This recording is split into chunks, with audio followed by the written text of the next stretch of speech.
Are you ready to listen to a podcast? Here comes the Playhouse Podcast, thanks to Bradshaw and Bryan Law Offices. Find, subscribe, and listen. Did you miss a show? Download the podcast now. Hey, it's Elena J. So imagine this. You're on Match.com. You go on a Zoom date with a potential suitor, and in the background, you see a bunch of Paw Patrol figurines. Now, they don't have kids. They themselves are a fan of Paw Patrol. Is this a red flag or not? What is something from the past that kids these days just don't or won't understand? And should dogs really wear life vests when swimming? Shouldn't they already know how to swim? All of this plus so much more is coming up in the Playhouse Podcast, which starts now. Kat, JJ, Elena, and you, along with our new friend Carrie here. Tell everybody what you're kind of alluding to about Match.com here, will you? So I have been video chatting with this guy that I met on Match, and he's really cool. Like, we have a lot of stuff in common, but he always has cartoons on in the background. like Tom and Jerry, like old school cartoons? No, like Paw Patrol. Oh, okay. Like real kids cartoons. Okay, I got you. So he doesn't have any kids? No, he's 25, and he lives by himself, but his room looks like it's decked out in Star Wars action figures, and it looks like a kid's room. Okay, so you're seeing that, are you, for the most part, good conversation, you like him a lot, or is that going to be a big deal? Well, so if we weren't doing these video chats and I didn't see all of this, I would say totally, yeah, I would want to date him, but because I can't unsee this. Yeah. So I just don't know if he's like boyfriend material or if he just can't grow up. Maybe he's got to have a woman's touch. Who knows? I hope so, because I feel like it doesn't turn, I just don't want it to turn into some Ted Bundy kind of weird stuff. Or Paw Patrol equals Ted Bundy. Yeah, and you don't want to be behind the sheetrock at any point. You know what I mean? Right. Exactly. Like, who knows how many bodies are back there? So let's do this for our group therapy this morning. Elena, by the way, if you started video chatting, I know you're fiancéed up now, but if you were video chatting with Melissa the first time and you saw just a bunch of cartoon, weird little kid stuff in the background, what would you think? Well, she has a kid, so I would be, you know what I mean? That makes sense. It would have been fine. If they have a kid, it's fine. If they don't have a kid, then, yeah, that's weird. He doesn't have a kid, and it's not the cool cartoons. You know what I mean? Like, if it were like Futurama...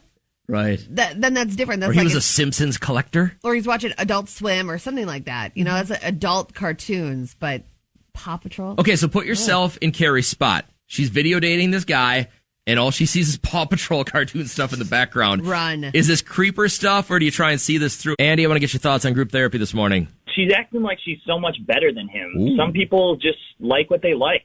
Yeah, I don't think she's acting like she's better than him. I think she's just saying it's like one little thing that's off. If you were dating a girl and you were FaceTiming with her and all you saw in the background was she had like cartoons on in the background, you wouldn't think this is weird? Honestly, I kind of think women are shallow. It's so typical. It's like almost everything, and then they try and change the last bit after a guy falls. Now hang on 1 second, because I do believe that he's got something here.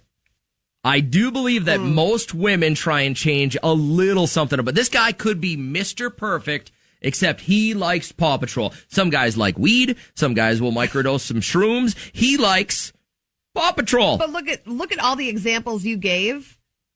Us coming in and cleaning house would only better you as a human if we changed those things. Why? What's wrong with Paw Patrol? You know what? I'm on this guy's side now. No, Paw Patrol is an odd thing for a grown man to be watching. Why would you judge him like that?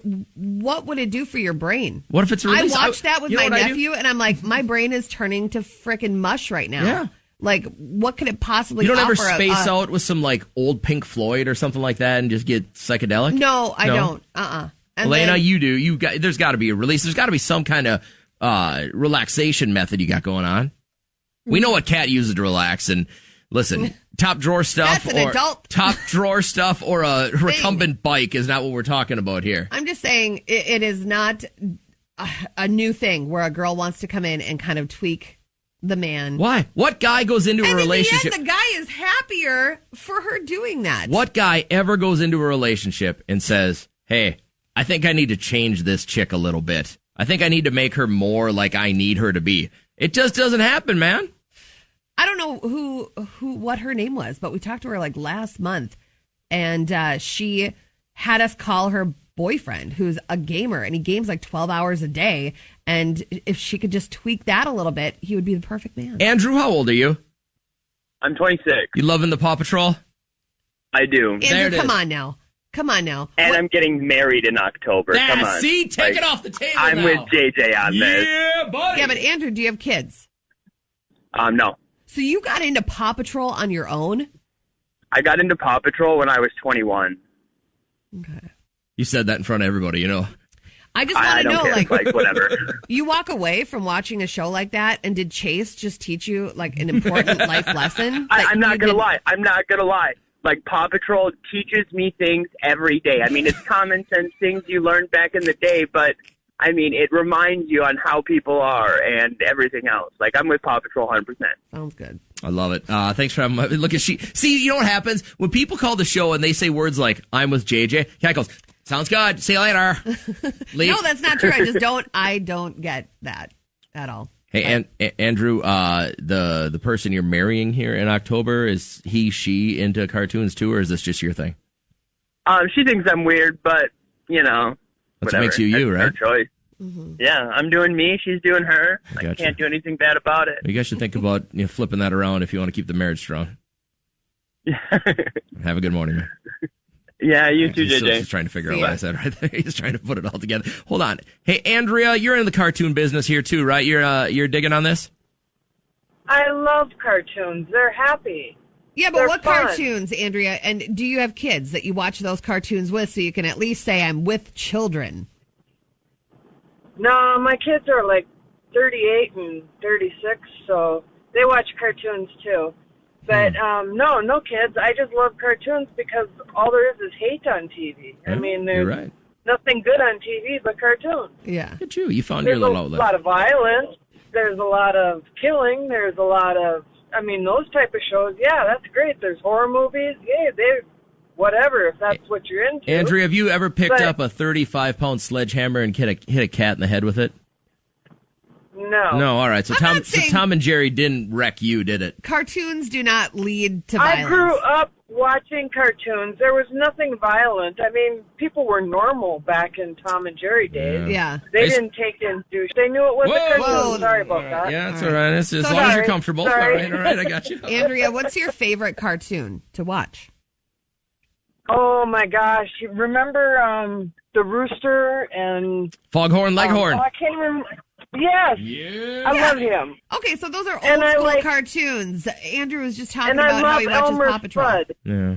Okay. Paw Patrol's awesome. Oh, my God. Hey, We gotta Andrew, go. Paw wait. Patrol is awesome. Wait till one day when you look in the mirror with your shirt off and you realize you've become Elmer Fudd. That's going on right now over here. So I have a special favor to ask of everybody listening this morning that knows my wife, Trisha. Smart, intelligent, beautiful, love of my life, great mother. But it started yesterday, guys. Menopause? Jesus, I wish. The month-long parade of, I'm going to miss him so much. It started yesterday, and you guys know that I don't get feelings. Like, it just isn't in me. I understand how I'm wired. It is very difficult for me and I want to be sensitive. I really do, but immediately I go, stop. You can't do this for an entire month. So yesterday, Peyton didn't work. We didn't have baseball, nothing. Just he had an open day. So Trish took part of the day and went and bought futon, microwave, stuff that we need for college, right? Yeah. And she texted me while I was at work. Oh, I've been watching his baseball highlight video. I'm going to miss him so much. I stop. You can't do this to me at work. I get home. I go, hey, what's going on? We're going to go shopping. I'm going to miss him so... You can't do it for a month. You can't do this every day for a month. Can. No. She is obsessed with your kids, and she can. He's not moving to Australia to go to college. He's literally going to almost the closest university available. So what's going to happen? His downstairs bedroom, the door's just going to remain shut until he comes home? Basically, yeah. She's going to throw a bunch of mothballs in there. Mm-hmm. And she's like, that's the way it's going to stay. And I'm like, why wouldn't we turn this into an office or let one of the other kids move here? Yeah. Nope, it's the shrine. The Shrine Peyton. I'm sure Reagan is just chomping to get down there, her own little private sanctuary. She's never home to begin with. Like, she's always at a friend's place. But it just, I can't. Did your parents do this? Did you get a month-long ceremonial, like, hey, goodbye? No. I still lived there. I went to Botech. I still lived there. Okay, so that's different. Elena, when you went away to college, did your parents give you this month-long parade of goodbyes? No, my mom was waiting for me to leave. Yeah. Yeah. My dad could not get my stuff into the garage fast enough. The first time I went home, all my stuff was gone. Yeah. They were just like, we've moved on. We don't care about you anymore. You're your own adult. Get the hell out. He won't feel that. I can't do it. I can't do it for a whole month. So if you know her, please text her, be her friend, because obviously I can't pull this off. I can. The last week, I could probably be a good soldier and go. Well, why don't you let me drink with her again? Knock it out. You know where we live. Roll up. There's tons of graduation booze left over, man. Come on by. When COVID hit, did you think about moving anywhere, Kat? No. Elena? No. Neither did I. I like my place, I like my family, like my job, like my peoples. I would say if I was in New York, yes. There are a lot of people from New York, like dense Manhattan, that have now purchased places an hour away. You know where they're trying to purchase places? New Zealand. New Zealand. 250,000 people have applied to be residents of New Zealand to move there. And the New Zealand government said, no, we don't want you. Good. Get the hell out of here. Don't bring your funky mess our way. I don't think they're bringing a mess. I mean, if they're going to be great citizens of New Zealand, then maybe they should give them a shot. But I think the way the rest of the world looks at New York City or Los Angeles people is that they're gross and they're going to bring their diseases there. Or entitled. That, well, obviously. Yeah. If you're living in LA, I mean, it's a different mindset. It just is. And it's not bad or it's not great. It's the other thing. But I'm just trying to think, if you had to today up and pick a spot to move that you think would be the safest spot on the planet for your family, where would it be? I'd go to like Greenland or Iceland. Which one has people? It's Iceland has people, right? Yeah. Greenland just has mountains and crap, right? So I'd go to Iceland. Really? Yeah. I'd go to Greenland. That's beautiful. Or Finland. But nobody lives there. You'd be all alone, dummy. Perfect. No. Elena, where would you go? Sweden. Sweden. Nice. Anyways, I just wanted to get, put the pigtails in. I just thought it was really, really funny that 250,000 Americans have decided, I want to move to New Zealand to get away from the virus. And they said, no, we don't want your filthy crap. Get out. They're doing that in the heat of the moment. It's passion right now because they just want to get out. But it's just like when Trump, they're like, if he's elected, I am out of here. And you know what Canada said? Canada. No, we don't want you. Get the hell out. People do this all the time. Have you realized what has happened with America, guys? It went to everybody wants to come here to now everybody's like, I'm leaving. And nobody goes, we'd welcome you with open arms. Right. They're like, get the hell out. Yeah. That's all it is. I feel like COVID has really turned everybody on America. And here I am, 2 feet, stuck in middle America. Midwestern boy, just keeping everybody grounded. Weird news. Here we go. This is what happens, and this adds validity to a scary ghost story. When everybody sees something, it's hard to say it didn't happen. So there was a teacher from Monterrey, Mexico, recently conducting an online Zoom class with his students. They all start freaking out, pointing, screaming. In the background, they saw a ghost crawling on the floor.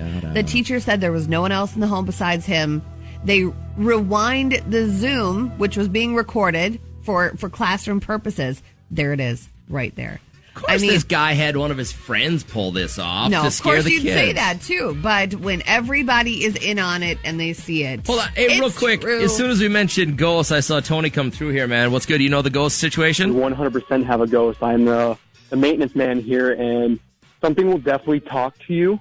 And then we have upstairs where we do not use the 2 upper floors. And I was in my boss's office one day, and there was something waving at me across the courtyard, and I could see it. You know, it will talk to you. It'll say no over and over again. Yeah. And I just started here. So if it's haunted, I would not doubt it. But I've seen it, I've heard it, and I can 100% vouch for it.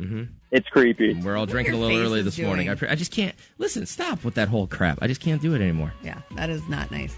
All right, so NYPD, they broke up a naked party with all those COVIDiots, and there was around 35 people at this party, and the cops found it because it was organized through the WhatsApp, and that's where it goes wrong. You need to do a secret DL type of text message chain. Lady, you're the most tech savvy in the Playhouse. What app would you use to organize a COVID party right now? Snapchat. Okay. What happened to the rave eggs? You know, like if you got a hard-boiled egg, then you'd know where to go for the rave.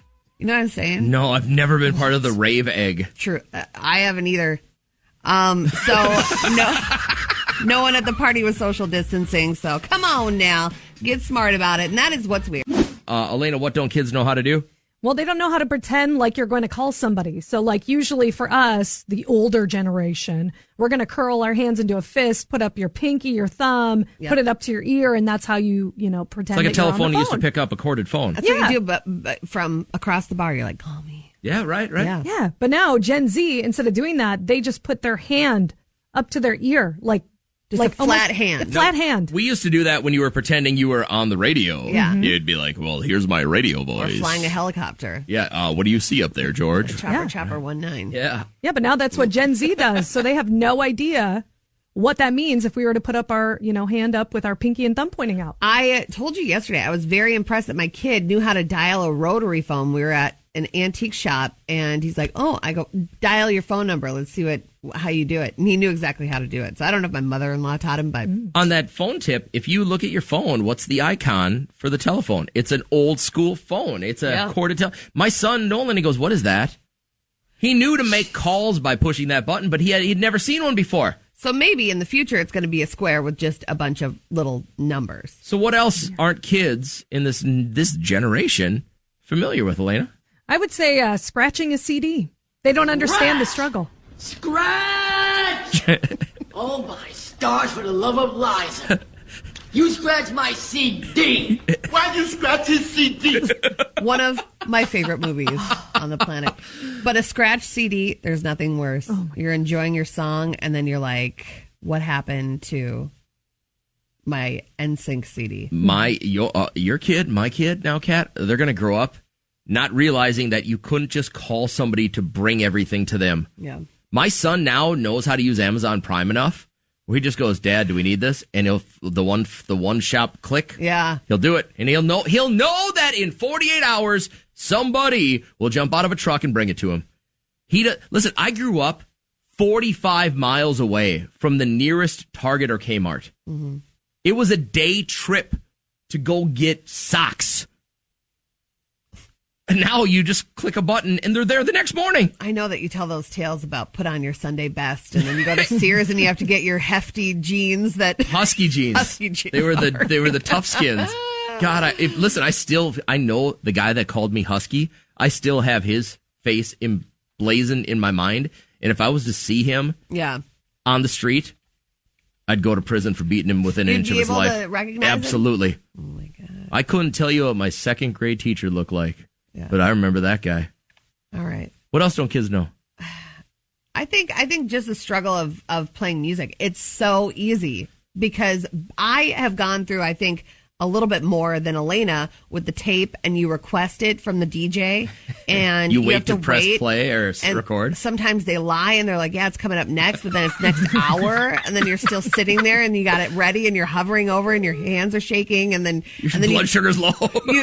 And then you're busy doing something else, and you miss the first 20 seconds, and I mean that's a struggle. And then when you can't rewind it fast enough, then the whatever. On the music tip, we were on our way back from a baseball game last night, and Nolan had mentioned how we watched the movie Baby Driver. Uh-huh. And I'm like, oh, great movie, right? I really like that movie. But then he was like, and that like old school music player thing that he had like 3 or 4 of them. I go, you mean an iPod? And he goes, yeah, like, what were those like? Yeah. I just face palmed. I was like, you got to be kidding me. Like everything all the music he's ever had is off his phone.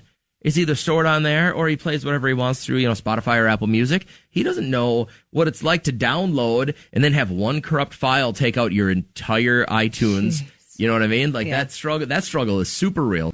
Our Labradoodle went nuts as the delivery guy came to the door and dropped off a package. I opened it up. I went, wait, what is, oh my God. Trisha, did you order a life jacket for the dog?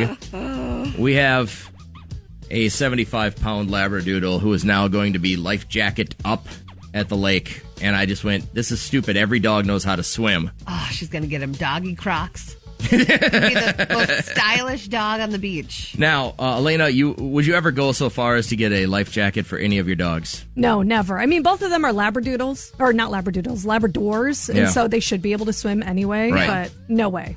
That's my assumption. You want to hit this text real quick? Because this is what can happen. Yeah, there are a lot of dogs that are actually, born and obviously not able to swim. Like we had that list of pug, bulldog, dachshund, boxer, all the ones with the short limbs. fat thing going on. But this woman's Pomeranian just got returned back to them, jumped off the pontoon in the middle of the lake. They didn't know that she was missing for 2 hours. You assume your dog drowned, right? Right. How horrible. And then someone found the dog on shore, contacted them through the microchip tag on the collar. So that thankfully turned out okay. But I don't know. I can't be the guy that's like, come here, get on the boat, and have the big life jacket on the damn dog. I just can't do it. Mike, you guys are rolling this way? So we were one of the quarantine homes that adopted/rescued a dog. And good it's for a you. Husky Lab mix.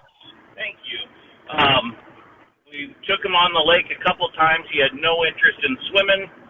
Of course, you just got to try it. So we gave him a little shove and inspiration, and he got in the water. And he sinks, dude. I thought all dogs swam as well. The whole family said, we got to get him a life jacket. I said, no, I insisted we try a couple more times, couple more trips to the lake. And our life jacket arrives today from Amazon, man. Oh, so you joined the crew. I'm not happy about it, but our dog needs a life jacket if he's going to swim, I guess. Now, you said he's part lab, right? Lab and husky, yep. Oh, my gosh. I would think that would be a dog that would definitely know how to survive How many in people water. do you know that have a lab that they use for hunting, and that thing will go out there and snatch a duck out of a pond, no problem, right? I've got friends that you have to get their lab out of the water, otherwise it'll just, just die out in the water being tired. It just keeps swimming all day long, and nope, not ours. Just sunk. Podcast. Download the podcast. The Playhouse Podcast is made possible thanks to Bradshaw and Bryant Law Offices. Catch the live show weekdays from 5:30 to 9 on 104.7 KCLD. Now, share this with a friend immediately. And hey, we have more podcast episodes available, so go check them out right now. Do it. Come on, do it. Seriously, do it.